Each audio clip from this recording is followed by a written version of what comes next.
स्मृति ईरानी एक ऐसा चेहरा जो कभी हर हिंदुस्तानी घर की आदर्श बहू बनी तो कभी देश की सबसे ताकतवर महिला मंत्रियों में से एक। टीवी स्क्रीन पर तुलसी बनकर आंसू बहाने वाली लड़की सत्ता के गलियारों में पहुंचकर बड़े बड़े दिग्गजों को धूल चटाई, लेकिन आज वो कड़क आवाज, वो आक्रामक तेवर और वो अमेठी की दीदी अचानक राजनीति से कहां गायब हो गई। क्यों आज उन्हें वापस छोटे पर्दे की तरफ मुड़ना पड़ा? क्या सचमुच सत्ता पाने के लिए स्मृति ईरानी ने झूठी एजुकेशनल डिग्री का सहारा लेकर हेरफेर किया और पूरे देश को धोखा दिया? और क्या वाकई में स्मृति ने अपनी सहेली मोना ईरानी का घर उजाड़कर उनके पति जुबिन ईरानी से शादी कर ली? और क्या ये सच है कि स्मृति के पावर का इस्तेमाल करके उनकी बेटी एक अवैध सिली सोल्स कैफे चला रही थी और जब एक ऑफिसर ने आवाज उठाई तो उन्हें ही किनारे कर दिया गया? और क्या वाकई में स्मृति ईरानी को बीजेपी से धक्के मारकर बाहर निकाला गया था? क्या सचमुच उन्होंने फुटपाथ पर बैठकर सामान बेचा और मैकडॉनल्ड्स में झाड़ू पोछा का काम किया? और क्या सच में स्मृति और प्रधानमंत्री मोदी की बढ़ती राजनीतिक नजदीकियों से घबराकर खुद उनकी अपनी पार्टी के अंदरूनी दुश्मनों ने ही उनके खिलाफ फेक न्यूज का जाल बुना? इन सारे सवालों का असली सच स्मृति की जिंदगी के उन गलियों में छिपे हैं जहां से वो निकलकर आई थी। ये कहानी शुरू होती है दिल्ली के एक बहुत ही साधारण पंजाबी बंगाली परिवार से। 23 मार्च 1976 को दिल्ली में जन्मी स्मृति मल्होत्रा 3 बहनों में सबसे बड़ी थी। पिता अजय कुमार मल्होत्रा एक कुरियर कंपनी चलाते थे और मां शिवानी एक मिडिल क्लास हाउसवाइफ थी। घर की आर्थिक हालत ऐसी नहीं थी कि स्मृति बड़े सपने देख सके, लेकिन उनके अंदर एक अजीब सी आग थी। वो सिर्फ एक आम लड़की बनकर नहीं रहना चाहती थी। स्मृति की शुरुआती पढ़ाई दिल्ली के होली चाइल्ड ऑक्सिमिलियम स्कूल से हुई। वो पढ़ाई में अच्छी थी, लेकिन घर की तंगहाली ने उन्हें वक्त से पहले बड़ा कर दिया। आपको जानकर हैरानी होगी, जिस महिला ने बाद में मानव संसाधन विकास मंत्रालय संभाला, उसने अपनी यंग एज में घर चलाने के लिए दिल्ली के जनपद पर फुटपाथ के पास बैठकर ब्यूटी प्रोडक्ट्स तक बेचे थे। वो 200 रुपए प्रतिदिन की दिहाड़ी पर काम करती थी। उस वक्त किसी ने नहीं सोचा था कि ये लड़की एक दिन संसद में बैठकर देश की तकदीर लिखेगी। स्मृति का मन ग्लैमर की दुनिया की तरफ खिंच रहा था। 1998 में उन्होंने मिस इंडिया कॉन्टेस्ट में हिस्सा लिया। हालांकि वो टॉप 9 तक ही पहुंच पाई और फाइनल नहीं जीत सकी, लेकिन हार मानना उनके खून में नहीं था। वो मुंबई आ गई। मुंबई के चकाचौंध के पीछे का अंधेरा उन्होंने बहुत करीब से देखा। मैकडॉनल्ड्स के फर्श साफ करने से लेकर वेट्रेस की नौकरी करने तक स्मृति ने हर वो काम किया जो उन्हें सरवाइव करने के लिए जरूरी था। वो रोज बांद्रा से अंधेरी तक ऑडिशन देने के लिए भटकती थी। संघर्ष के उसी दौर में उनकी मुलाकात हुई जुबिन ईरानी से। जुबिन एक पारसी बिजनेसमैन थे और उस वक्त वो शादीशुदा थे। उनकी पत्नी थी मोना ईरानी, जो स्मृति की अच्छी दोस्त बन गई। मोना ने स्मृति को काफी हद तक मदद की, उन्हें अपने घर में रहने की जगह भी दी और एक बड़े भाई की तरह जुबिन भी उनके साथ खड़े रहे। लेकिन यहीं से उस विवाद की नींव पड़ी जिसने आगे चलकर स्मृति की चरित्र पर सबसे बड़े सवाल खड़े किए। खैर, काम की तलाश जारी थी। स्मृति को पहला छोटा ब्रेक मिला मीका सिंह के म्यूजिक एल्बम सावन में लग गई आग के गाने में। वो बैकग्राउंड में डांस कर रही थी। इसके बाद उन्हें टीवी शो आतिश और कविता में छोटे रोल मिले, लेकिन किस्मत पलटने वाली थी। साल 2000 में एकता कपूर अपने नए शो क्योंकि सास भी कभी बहू थी के लिए एक ऐसी शक्ल ढूंढ रही थी जो भारतीय परंपराओं और सादगी का प्रतीक हो। कहा जाता है कि शुरुआती ऑडिशंस में स्मृति को रिजेक्ट कर दिया गया था। एकता कपूर की टीम को लगा वो बहुत साधारण दिखती है, लेकिन एकता कपूर ने कुछ ऐसा देखा जो किसी और को नहीं दिखा। उन्होंने स्मृति को तुलसी ईरानी के रोल के लिए साइन कर लिया। 3 जुलाई 2000 को यह शो ऑन एयर हुआ और रातों रात स्मृति ईरानी देश की सबसे चहेती बहू बन गई। लोग उन्हें स्मृति नहीं तुलसी कहकर बुलाने लगे। शो की टीआरपी ने सारे रिकॉर्ड तोड़ दिए। स्मृति ने लगातार 5 सालों तक बेस्ट एक्ट्रेस का आईटीआई अवार्ड जीता, लेकिन इसी शोहरत के बीच उनकी पर्सनल लाइफ में एक बड़ा तूफान आया। साल 2001 में स्मृति ने जुबिन ईरानी से शादी कर ली। ये शादी इंडस्ट्री के लिए एक बड़ा शॉक थी, क्योंकि जुबिन ने अपनी पहली पत्नी मोना को तलाक देकर स्मृति का हाथ थामा था। मोना, जिन्होंने स्मृति को सहारा दिया था, अब वही अपनी सहेली की वजह से घर से बाहर थी। मीडिया और इंडस्ट्री में स्मृति को होम ब्रेकर कहा जाने लगा। आरोप लगा कि स्मृति ने अपनी सहेली की पीठ में छुरा घोंपा है। हालांकि स्मृति ने हमेशा यही कहा जुबिन और मोना का रिश्ता पहले ही खराब था, लेकिन लोग आज भी शादी को स्मृति की सबसे बड़ी निजी कंट्रोवर्सी मानते हैं। शादी के बाद स्मृति की लाइफ में 2 बच्चे आए, जौहर और जॉइश, लेकिन उनका करियर क्योंकि सास भी कभी बहू थी के साथ 7वें आसमान पर था। फिर भी स्मृति सिर्फ एक्टिंग तक सीमित नहीं रहना चाहती थी। 2003 में उन्होंने भारतीय जनता पार्टी ज्वाइन की। उस वक्त बीजेपी में सुषमा स्वराज और उमा भारती जैसे कद्दावर नेता थी, लेकिन स्मृति ने बड़ी आसानी से बिना देरी किए अपनी जगह बना ली। 2004 का लोकसभा चुनाव आया। बीजेपी ने स्मृति को दिल्ली के चांदनी चौक के सीट से कपिल सिब्बल के खिलाफ उतार दिया। वो स्मृति का पहला बड़ा चुनावी दंगल था। हालांकि वो चुनाव हार गई, लेकिन उनकी रैलियों में जुटने वाली भीड़ ने दिल्ली के बड़े नेताओं को डरा दिया था। स्मृति का बोलने का अंदाज बिल्कुल तुलसी विरानी जैसा था, इमोशनल लेकिन सीधा अटैक करने वाला। उसी साल दिसंबर 2004 में एक ऐसी घटना हुई जिसने बीजेपी आलाकमान को हिला दिया।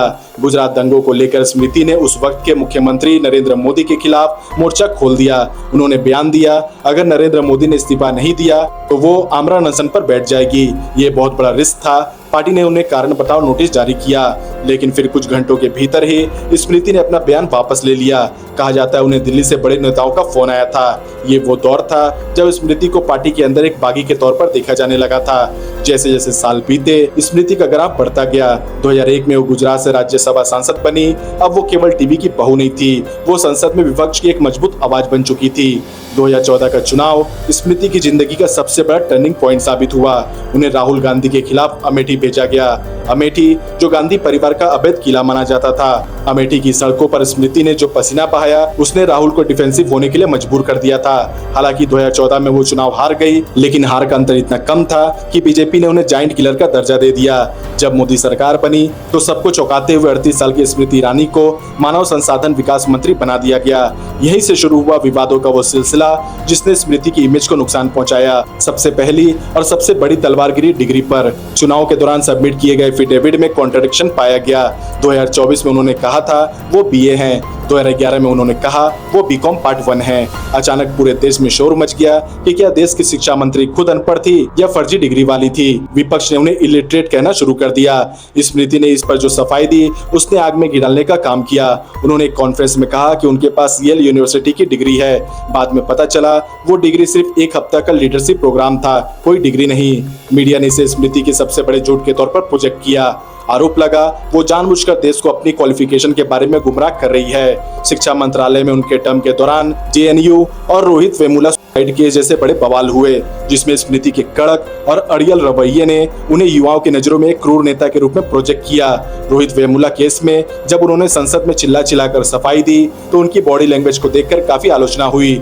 लोगों को लगा कि वो अभी भी टीवी सीरियल के सेट पर है। उनके भाषणों में ज्यादा ड्रामा और फैक्ट कम नजर आने लगे। लेकिन इसी बीच एक और बड़ी कंट्रोवर्सी सामने आई। रिपोर्ट्स के मुताबिक गोवा में एक रेस्टोरेंट है सिली सोल्स कैफे एंड बार। 2022 में कांग्रेस ने आरोप लगाया ये रेस्टोरेंट स्मृति ईरानी की बेटी जॉयस ईरानी का है और इसे चलाने के लिए एक डेड पर्सन के नाम पर शराब का लाइसेंस लिया गया है। स्मृति ने प्रेस कॉन्फ्रेंस करके इन आरोपों को सिरे से रिजेक्ट किया और कांग्रेस नेताओं पर मानहानि का केस किया। लेकिन स्मृति के लिए यह बड़ी मुश्किल की घड़ी थी, क्योंकि अब बात उनके बच्चों तक पहुंच गई थी। लोगों ने कहना शुरू किया कि सत्ता के नशे में स्मृति के परिवार ने नियमों की धज्जियां उड़ा दी है। लेकिन क्या ये सारी चीजें वैसे ही थी जैसी दिख रही थी, या फिर ये एक सोची समझी साजिश थी स्मृति को राजनीति से उखाड़ने की? क्योंकि 2019 में स्मृति ने वो कर दिखाया जो नामुमकिन था। उन्होंने राहुल गांधी को अमेठी में हरा दिया। ये भारतीय राजनीति की सदी की सबसे बड़ी जीत थी। एक टीवी एक्ट्रेस ने गांधी खानदान के शहजादे को उसके अपने घर में धूल चढ़ा दी थी। इस जीत ने स्मृति को मोदी और शाह के बाद पार्टी का सबसे बड़ा चेहरा बना दिया। पर जैसे ही वो शिखर पर पहुंची, उनके डाउनफॉल की कहानी भी लिखी जाने लगी। कैबिनेट में उनका पद घटने लगा। उन्हें एचआरडी मिनिस्ट्री से हटाकर टेक्सटाइल मिनिस्ट्री और फिर ministry of women and child development दे दिया गया। 2024 के चुनाव आते आते माहौल पूरी तरह बदल चुका था। अमेठी में जो दीदी कभी प्यार पाती थी, अब वहां की जनता उनसे सवाल पूछ रही थी। और फिर वो हुआ जिसकी उम्मीद किसी ने नहीं की थी। किशोरी लाल शर्मा, जिन्हें लोग राहुल गांधी का पीए कहकर चिढ़ाते थे, उन्होंने स्मृति ईरानी को 1.5 लाख से ज्यादा वोटों से हरा दिया। स्मृति ईरानी, जो कभी बीजेपी की पोस्टर गर्ल थी, अचानक अर्श से फर्श पर आ गई। अमेठी में उनकी हार के पीछे की सबसे बड़ी वजह मानी गई उनका डिस्कनेक्शन। जो लोग कभी उन्हें दीदी कहते थे, वो शिकायत करने लगे थे कि मैडम अब दिल्ली की हो गई है। अमेठी की सड़कों पर पसीना बहाने वाली स्मृति अब वीआईपी सुरक्षा के बीच घिरी रहती थी। वहीं दूसरी तरफ किशोरी लाल शर्मा जैसे एक जमीनी कार्यकर्ता ने चुपचाप गांधी परिवार के पुराने वफादारों को एकजुट किया। और जिस दिन नतीजे आए, स्मृति ईरानी के चेहरे पर एक ऐसी हार लिखी थी जिसे एक्सेप्ट करना उनके जैसे दमदार नेता के लिए नामुमकिन था। लेकिन स्मृति ईरानी को समझने के लिए हमें थोड़ा सा और गौर करना पड़ेगा।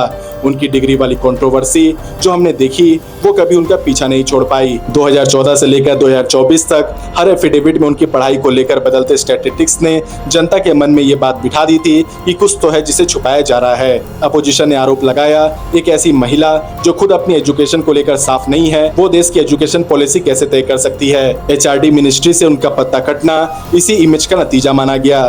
फिर बात आती है उस ईगो की जिसका जिक्र बीजेपी के अंदरूनी गलियारों में अक्सर होता है। रिपोर्ट्स बताती है कि स्मृति ईरानी अपनी पार्टी के भीतर ही कई दिग्गजों को खटकने लगी थी। उनका बोलने का अंदाज जो कभी उनकी ताकत था अब वो उनकी कमजोरी बन गया। वो हर डिबेट में इतनी एग्रेसिव हो जाती थी कि सामने वाला छोटा महसूस करने लगता।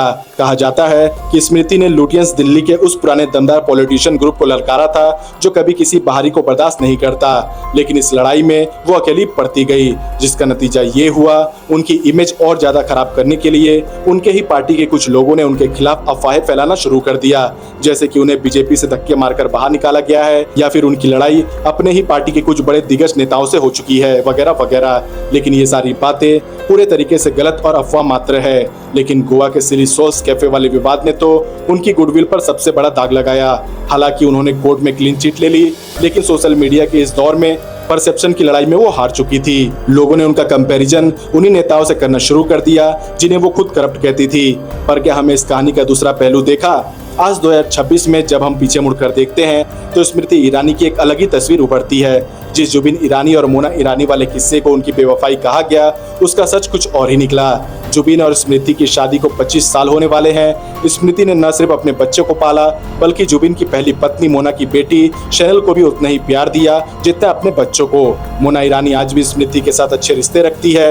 यही नहीं, राजनीति में हारने के बाद जहां बड़े बड़े नेता डिप्रेशन में चले जाते हैं, स्मृति ने 2025 के लास्ट में एक धमाकेदार अनाउंसमेंट करके बोला कि वो टीवी की दुनिया में वापसी कर रही है, वो भी एक नए अवतार में। आज वो अलायंस ऑफ ग्लोबल गुड जैसी संस्था के जरिए इंटरनेशनल लेवल पर महिलाओं के हक की बात कर रही है। दावोस के वर्ल्ड इकोनॉमिक फोरम में उनकी दहाड़ आज भी उतनी ही कड़क है। उन्होंने साफ कह दिया है, राजनीति से हार सकती हूँ, हौसलों से नहीं। 2026 में स्मृति ईरानी ने अपनी इमेज को पूरी तरह रिब्रांड कर लिया है। अब वो सिर्फ एक राजनेता नहीं बल्कि एक ग्लोबल लीडर और कंटेंट क्रिएटर के तौर पर उभर रही है। उनके दौर की दूसरी एक्ट्रेस को देखें, साक्षी तलवर या श्वेता तिवारी, वो अपनी एक्टिंग की दुनिया में ही सीमित रह गई। लेकिन स्मृति ने वो जोखिम लिया जो किसी ने नहीं लिया। उन्होंने सत्ता के सर्वोच्च शिखर को छुआ, वहां से गिरी और फिर उठने की हिम्मत दिखाई। आज स्मृति ईरानी के पास ना वो लाल बत्ती वाली गाड़ी है न वो सरकारी बंगला, लेकिन उसके पास एक ऐसा एक्सपीरियंस जो इस देश के किसी भी और महिला नेता के पास नहीं है। उनकी नेटवर्थ आज करोड़ों में है, उनकी बेटी की शादी हो चुकी है और वो अपनी शर्तों पर जी रही है। उन्होंने साबित कर दिया है कि एक मिडिल क्लास लड़की अगर चाहे तो दिल्ली के तख्त को भी हिला सकती है, और अगर वो गिर भी जाए तो वापस खड़ा होना भी उसे बखूबी आता है। स्मृति ईरानी का ये सफर हमें बहुत बड़ी बात सिखाता है।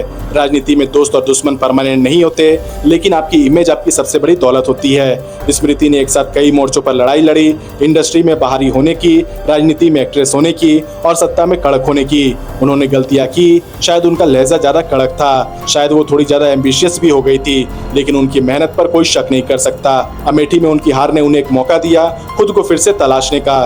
2026 में स्मृति ईरानी फिर से चर्चा में है क्योंकि उन्होंने तुलसी बनकर एक बार फिर से छोटे पर्दे पर वापसी की है। उनकी कहानी तुलसी की उस जिंदगी से शुरू होकर एक ताकतवर मंत्री और फिर एक मैच्योर लीडर के ठहराव तक पहुंच चुकी है। स्मृति ईरानी आज भी वो आग है जो बुझी नहीं है, बस थोड़ी शांत हुई है। तो स्मृति ईरानी की इस पूरी जर्नी को देखकर आपको क्या लगता है? क्या वो सचमुच एक ऐसी औरत थी जिसने अपने फायदे के लिए रिश्तों और नियमों की बलि दी, या फिर वो एक ऐसी फाइटर थी जिसे इस पुरुष प्रधान सिस्टम ने सिर्फ इसलिए बदनाम किया क्योंकि वो उनके आगे झुकने को तैयार नहीं थी? अपनी राय कमेंट में जरूर बताएं और वीडियो को लाइक और चैनल को सब्सक्राइब करना ना भूलें। और हाँ, अगर आप जानना चाहते हैं कि जोधा अकबर सीरियल वाली जोधा अब कहीं दिखाई क्यों नहीं देती तो इस वीडियो पर क्लिक करके आप देख सकते हैं।